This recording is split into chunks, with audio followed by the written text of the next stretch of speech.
Alright, Guardians, so you have finished your quest for the Volundr Forge, and you are ready to head into it for the first time.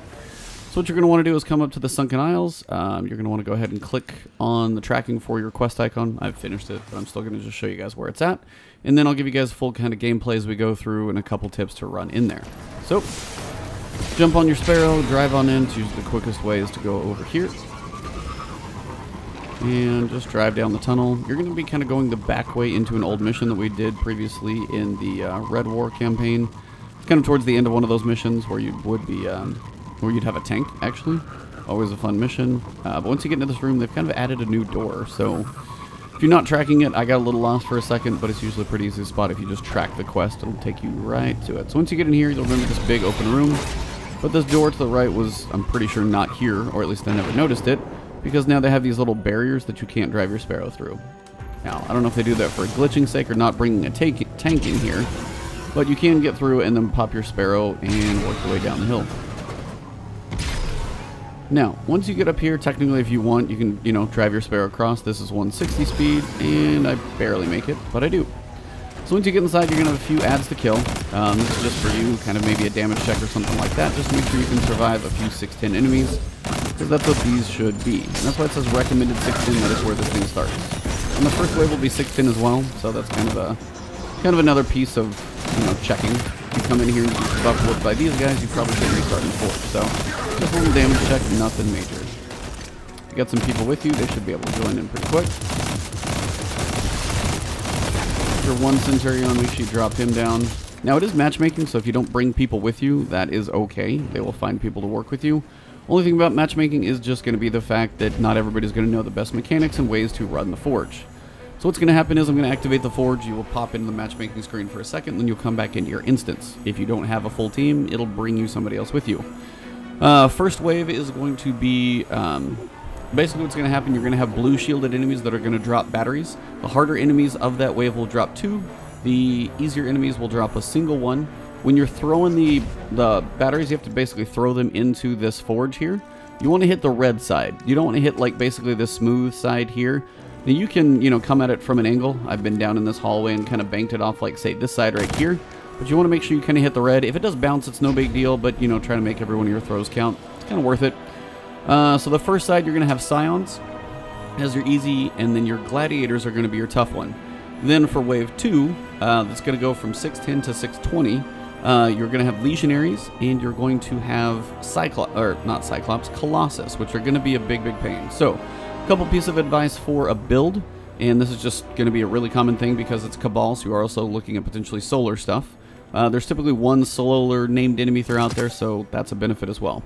Eichel's shotgun is an important one, any solar shotgun, but honestly probably not something like Mindbender's because it's not going to hit full auto. Something like Badlander's probably going to do better just because it's rapid fire, full auto, you can dump that damage really, really quickly. So that's important for things like the Gladiators and then also the Colossus just because those need to die quickly. Now sometimes if I can get 3 shots on a Colossus with Whisper from far away, that's almost safer because the Colossus will smash and hurt. Whatever else you got up top, anything to make orbs. When you get to the second phase, I'd probably save your heavy as long as you can, especially for the boss. He's going to be phase 3, that's 625. When you get to the actual second phase, see if you can start chaining some supers. That's going to be an important piece as well.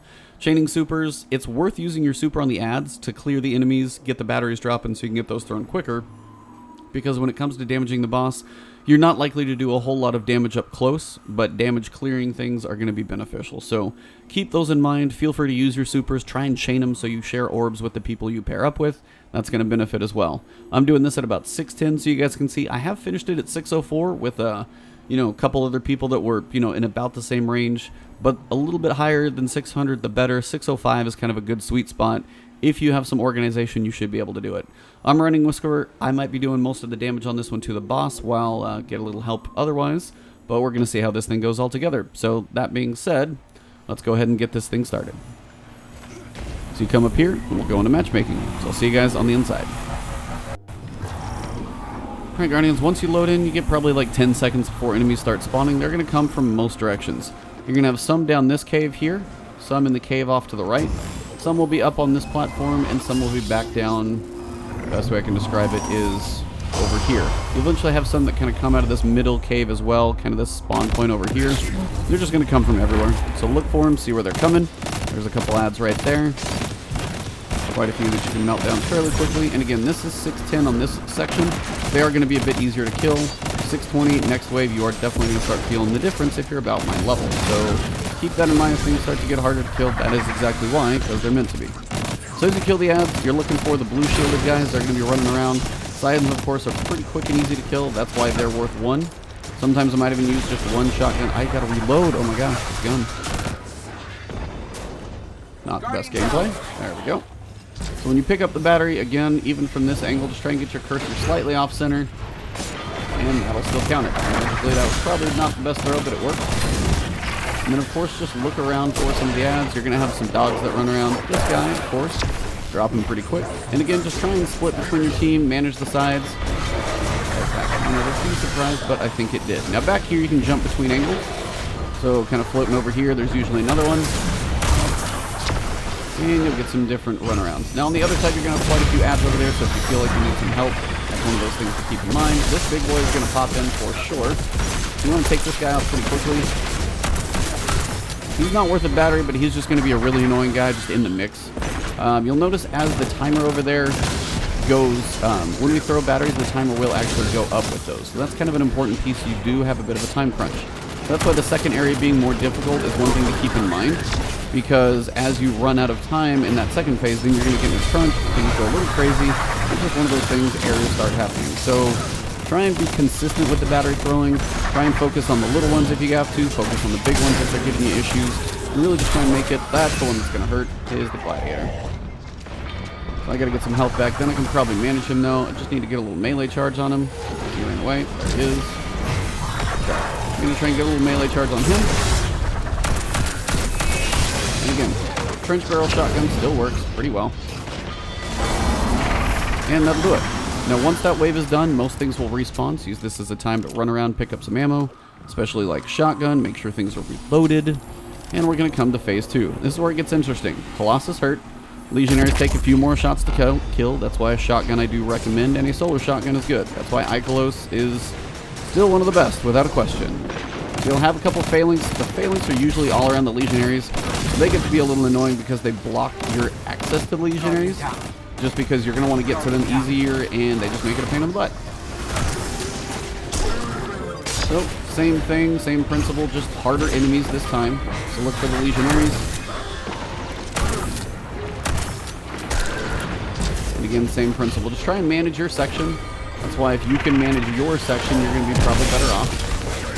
And again, things like grenades are going to be beneficial in these types of situations. Try not to die. It is a pretty quick reload time, but if you do die, it's kind of a nice little glitch. And again, I'm using probably a little more shotgun ammo than I want to, but I'm not going to use a shotgun when it comes to other stuff, so I'm probably okay with it. So we're doing okay. Got some batteries over there. I'm probably going to go use my super to start clearing these ads out because there's just a lot of stuff on the ground. So start clearing some stuff out. Now, one thing that I probably did not want to do is actually pick up a super, or pick up a battery while your super is active. You'll miss the actual charge, which is kind of annoying. So we're getting our health back, so we're doing alright. So quick death there. We got 7 out of 4. Just got to keep those batteries flowing. That's why chaining supers is important. Trying to pick up orbs where possible. If you see a Colossus, spin some heavy ammo. Take it out if you need to. And then find these guys over here. So again, okay, that's just amazingly perfectly timed.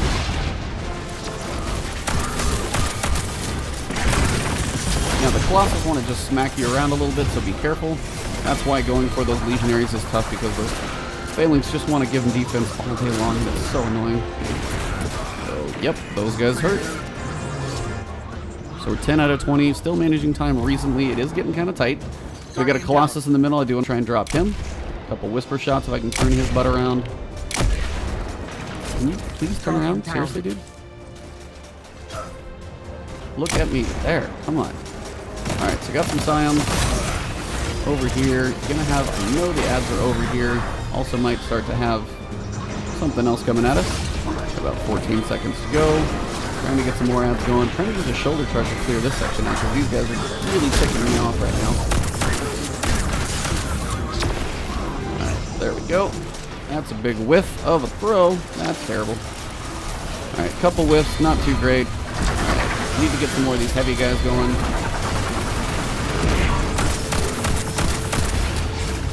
Grenade up there so you can get some of those going. Got about 10 seconds to use those grenades. Enjoy them.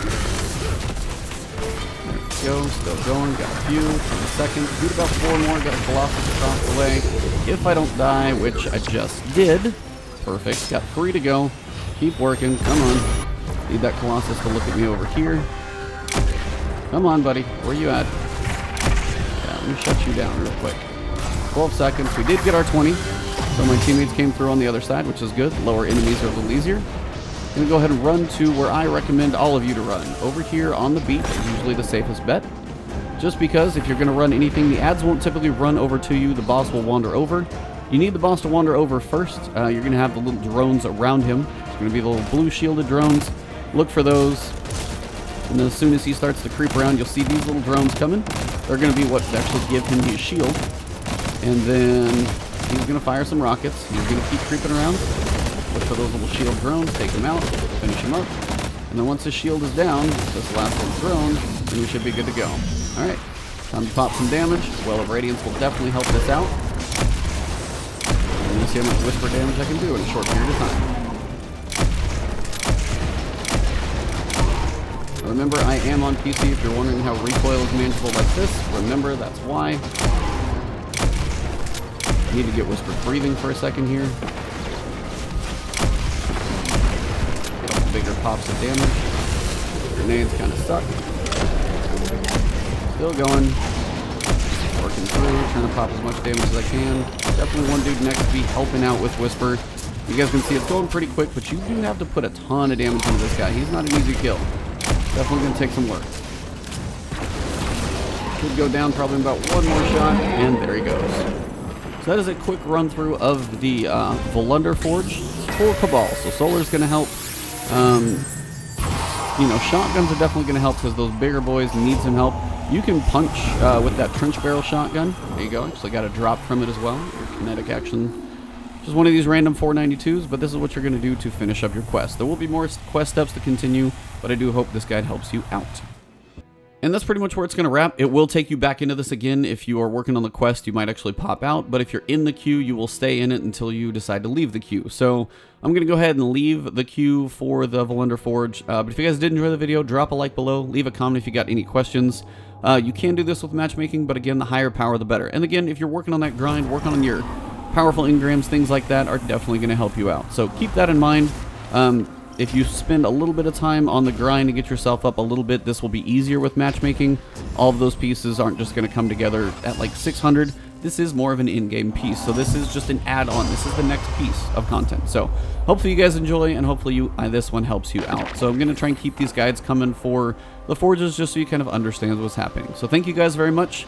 You can follow me on Twitch, on Twitter. It's Ebontis on both, but right here on YouTube. If you guys haven't subbed to my channel yet, please do so, and I will thank you guys very much in the future. We're getting close to 30,000 subs. See if we can hit that by the end of the year. So thank you very much, and I will see y'all soon. Enjoy your grind.